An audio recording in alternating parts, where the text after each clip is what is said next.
दुनिया का सबसे बेस्ट बिजनेस जो है पोल्ट्री फार्मिंग का बिजनेस हो सकता है।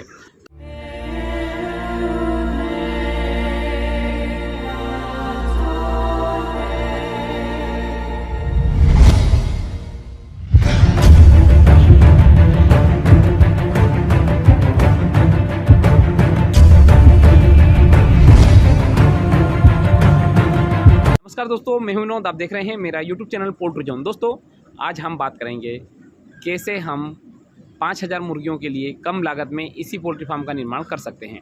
दोस्तों, इस वीडियो में आप देखेंगे पहली नींव रखने से लेकर आखिरी में फिनिशिंग तक और पहली बेच डालने तक हमें किस प्रकार से फार्म का निर्माण करना है, कौन सी सावधानियाँ रखना है और कहाँ से ख़रीदना है और कौन से इक्विपमेंट खरीदना है। इन सभी बातों के ऊपर जो हम विस्तार से में बात करेंगे।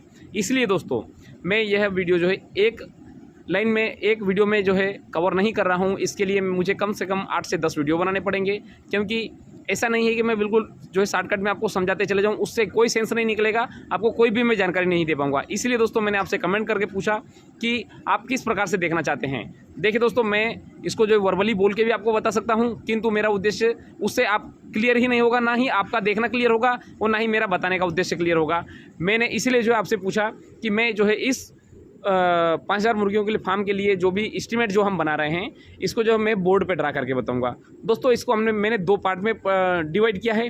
पहला पार्ट है एस्टीमेटिंग और दूसरा पार्ट है कॉस्टिंग। पहले हम देखेंगे कि हमें कौन से उपकरण लग रहे हैं, कितनी मात्रा में लग रहे हैं। तो उसके बाद में फिर हम पर्टिकुलर चूँकि हर एक एरिया का रेट अलग अलग होगा, किंतु लगने वाला सामान एक ही रहेगा, क्योंकि ये स्टैंडर्ड पूरे भारत में एक ही फॉलो किया जाता है। तो सामान हमारे पास में सेम रहेगा, बस हमारे जो है पर्टिकुलर एरिया में रेट अलग अलग रहेगा। तो वो फार्मर भाई अपने अपने हिसाब से जो है उसका कैलकुलेशन जमा लेंगे। किंतु इस वीडियो को जो है, इस सीरीज़ को जो है आप एक भी वीडियो जो है आप मिस ना करें। आपको जो है मैं पहली नींव लगाने से लेकर लास्ट तक जो है मैं आपको हम इसमें जो है विस्तार में बातचीत करेंगे। तो चलिए दोस्तों, हम थोड़ा सा शुरू करते हैं। पहले हम बात करते हैं इसी फार्म की एक डेफिनेशन को हम समझते हैं। इसी फार्म की एक डेफिनेशन ये होती है कि इसमें हम जो है हाई डेंसिटी के ऊपर फार्मिंग करते हैं और दूसरा होता है हम क्लाइमेट कंट्रोल कर लेते हैं। अब हाई डेंसिटी में इसलिए कर पाते हैं क्योंकि हम क्लाइमेट को कंट्रोल कर लेते हैं, और क्लाइमेट कंट्रोल जो है हम अलग अलग प्रकार से करेंगे, वो सब उसके ऊपर हम थोड़ा सा बातचीत करेंगे। तो ये हो गया हमारा इसी फार्म में एक छोटी सी एक डेफिनेशन। ठीक है, अब इसमें एक चीज़ कहीं पर भी नहीं आ रही, वो आ रही है ऑटोमेटिक फीडिंग लाइन। दोस्तों, इसी फार्मिंग का मतलब ये होता है कि फार्म के अंदर के आपके क्लाइमेट को आपने कंट्रोल कर लिया।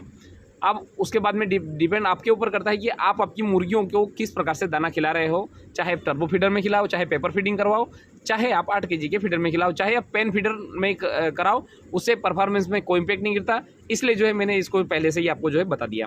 तो चलिए दोस्तों, ये हो गया high density farming, climate control हो गया।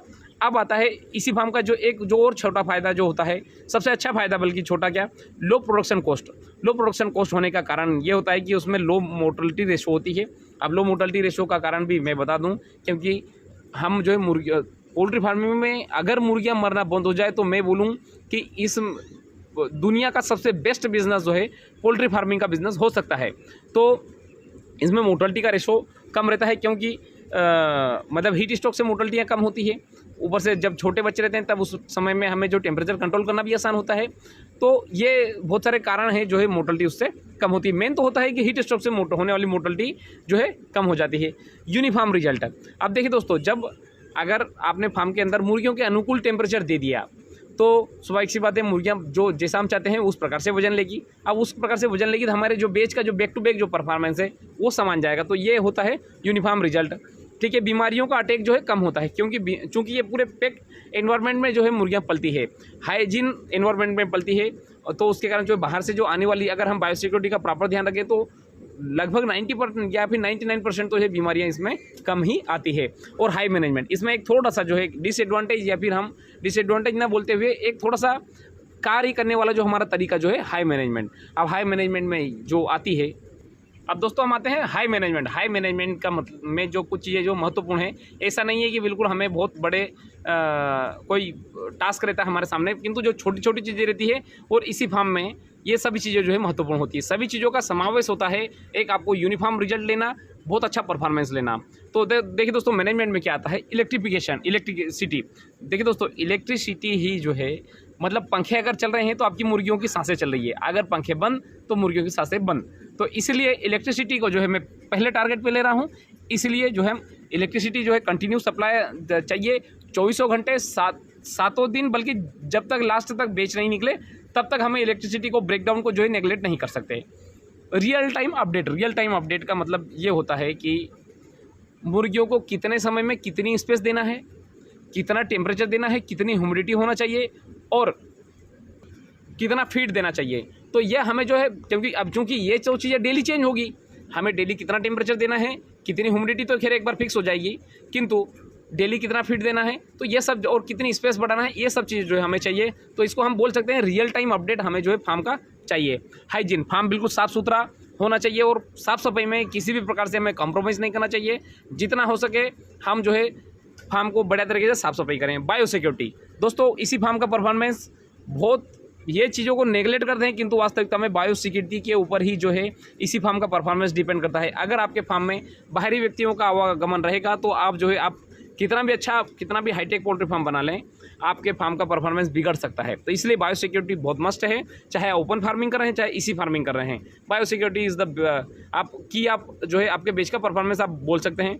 वाटर डिस्ट्रीब्यूशन को मैंने इसलिए थोड़ा सा बताया क्योंकि इसी पोल्ट्री फार्मिंग का एक बेसिक सा प्रिंसिपल है, कूलिंग पैड के ऊपर पानी गिरता है तो उससे होकर जो आने वाली हवा है वो ठंडी आती है, तो फार्म के अंदर का क्लाइमेट बिल्कुल ठंडा होता है। अगर वो कूलिंग पैड के ऊपर पानी की मोटर अगर नहीं चलेगी तो उसके कूलिंग पैड से होकर जो आने वाली हवा है वो बहुत गर्म होती है, क्योंकि बिल्कुल एक प्रकार से उस एक पतली धार से आती है, पतली जगह से आती है, तो उसके कारण उसका वेग बढ़ जाता है, उसकी स्पीड बढ़ जाती है। तो जो जैसे ही हमारी बॉडी में टच होगी या मुर्गी के बॉडी में टच होगी तो बिल्कुल एक प्रकार से एक आग की तरह कारी, बहुत ज़्यादा टेम्परेचर, मतलब बाहर की टेम्परेचर की तुलना में वो थोड़ा सा ज़्यादा टेम्परेचर फार्म के अंदर का बढ़ा देगी। इसलिए वाटर डिस्ट्रीब्यूशन सिस्टम भी जो है हम एक मैनेजमेंट में जो है काउंट कर सकते हैं। तो जो भी नए पोल्ट्री फार्मर भाई हैं वो इस बात को नोट कर ले, मतलब बिल्कुल उसको जो है नोट कर सकते हैं कि इलेक्ट्रिसिटी को बिल्कुल नेगलेक्ट नहीं कर सकते, वाटर डिस्ट्रीब्यूशन सिस्टम को नेगलेक्ट नहीं कर सकते, बाकी इन चीज़ों को जो आप सेकेंडरी टर्सरी में आप ले सकते हैं। तो दोस्तों चूँकि ये चीज़ें निर्माण में नहीं आ रही है, किंतु हम बात कर रहे हैं इसी पोल्ट्री फार्म की शुरुआत की, तो शुरुआत से पहले ही जो मैं आपको क्या क्या सीखना है, क्या क्या करना है, वो सब चीज़ें जो है मैं आपको इस वीडियो में बता रहा हूँ। अब चले दोस्तों, अब हम आते हैं सेट के कंस्ट्रक्शन के ऊपर। सेट कंस्ट्रक्शन में हमें जो ध्यान देने वाली जो मुख्य बातें हैं वो हम दोनों फार्म के ऊपर लागू होती है, चाहे हम ओपन पोल्ट्री फार्म कर रहे हों या फिर हम इसी पोल्ट्री फार्म कर रहे हों। तो चले दोस्तों, ये बात जो है डायरेक्शन, इसी पोल्ट्री फार्म के ऊपर डायरेक्शन की कोई बाउंडेशन नहीं है, आप चाहे ईस्ट वेस्ट में बनाएं या फिर नॉर्थ साउथ में बनाएं, इसमें डायरेक्शन का कोई जो है विशेष वो महत्व नहीं है। किंतु कुछ कंपनी वाले जो है फार्मरों को प्रेशर करते हैं, परेशान करते हैं। बाकी इसी फार्म का जो है डायरेक्शन से उसके परफॉर्मेंस के ऊपर कोई इम्पैक्ट नहीं गिरता है। ठीक है, अब आते हैं दूरी। आबादी से कम इसकी दूरी 1000 फीट मिनिमम इतनी होना ही चाहिए, चाहे आप ओपन फार्म का निर्माण कर रहे हो चाहे इसी फार्म का निर्माण कर रहे हो। ठीक है, बट एक बात मैं थोड़ा सा यहीं पे क्लियर कर दूं कि जो फार्म से आने वाली जो बदबू है वो बारिश के समय में 1000 फीट से दूर से तो आपको कोई इसी प्रकार से समस्या नहीं आएगी, किंतु अगर इससे पास में अगर होगा 100 फीट 200 फीट 300 फीट तो बिल्कुल आबादी को इससे जो परेशानी हो सकती है। इसलिए आप कोशिश ये करें आबादी से जो है आप कम से कम 1000 फीट की दूरी पे फार्म को रखें ही रखें। ठीक है, और रोड से भी इस प्रकार से इतनी ही दूरी, जो आपको अगर कोशिश हो जो मेन हाईवे वगैरह है उससे भी थोड़ी दूर ही रहेगा फार्म तो ही बेस्ट रहेगा।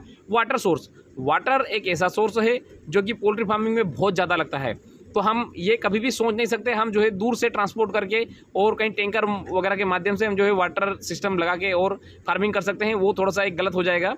तो मतलब पानी की कॉस्टिंग भी बढ़ जाएगी, तो उसके कारण जो है वाटर सोर्स हमें 24 घंटा और 12 महीने अवेलेबल होना चाहिए। रोड की भी यही सिचुएशन है, बिना रोड के हम फार्मिंग नहीं कर सकते, क्योंकि हमें वहाँ पे कच्चा माल ले जाना, मुर्गियाँ ले जाना और रेडी माल को बाहर मार्केट के लिए भेजना, ये बहुत बड़ा टास्क होता है। तो रोड भी हमें जो 12 महीने और 24 घंटे अवेलेबल वाली सुविधा वाला होना चाहिए। और पाँचवा जो पॉइंट आता है इलेक्ट्रिसिटी के बिना जो है स्वाभाविक सी बात है हम तो इसी फार्मिंग की कल्पना ही नहीं कर सकते हैं। हम सोलर सिस्टम के ऊपर जा सकते हैं, क्योंकि सोलर सिस्टम एक इनिशियल लेवल पे बहुत हाई कॉस्टली हो जाता है। और यहीं पे मैं सोलर सिस्टम का भी जो डाउट दूर कर दूं, सोलर सिस्टम जो काम करता है वह अधिकतर काम हमारे लिए इंडिया के लिए तो बेस्ट है, नो प्रॉब्लम, क्योंकि गर्मी हमारे इंडिया में बहुत अच्छी गिरती है, किंतु बरसात के दिनों में और ठंड के दिनों में जब सनराइज़ नहीं होता है उस समय सोलर सिस्टम काम नहीं करता, तो उस समय भी हमें इलेक्ट्रिसिटी की आवश्यकता होती है। तो इसलिए सोलर सिस्टम के ऊपर बेस्ड जो है हम इसी फार्मिंग की कल्पना नहीं कर सकते। इसके लिए हमें जो है कोई से भी इलेक्ट्रिसिटी सप्लाई बोर्ड से हमें इलेक्ट्रिसिटी 24 घंटे हमें चाहिए। 24 घंटे नहीं तो 15, 16, 17, 18 घंटे तो हमें इलेक्ट्रिसिटी चाहिए ही चाहिए। तो दोस्तों ये हो गए कुछ बेसिक पॉइंट जो है हमें इसी फार्म हो या फिर पोल्ट्री फार्मिंग का बिजनेस कर रहे हो, ये जो है सारे पॉइंट जो है उसमें दोनों पोल्ट्री फार्मिंग में, चाहे हम लेयर फार्मिंग भी कर रहे हो उसमें लागू होता है। ठीक है दोस्तों, अब एक और चीज़ जो मैं यहाँ पे बता दूँ, बोल के ही बता दूँ कि फार्म उस जगह पर बनाएं जहाँ पर फार्म थोड़ी हाइट पे हो। ऐसा नहीं हो कि फार्म गड्ढे पर हो जहाँ पे पानी का जमाव होता हो, वहाँ पे कभी भी आपको फार्म का निर्माण नहीं करना है। फार्म हमेशा ऊंचाई पर होना चाहिए। तो दोस्तों ये हो गया हमारा पहला पार्ट।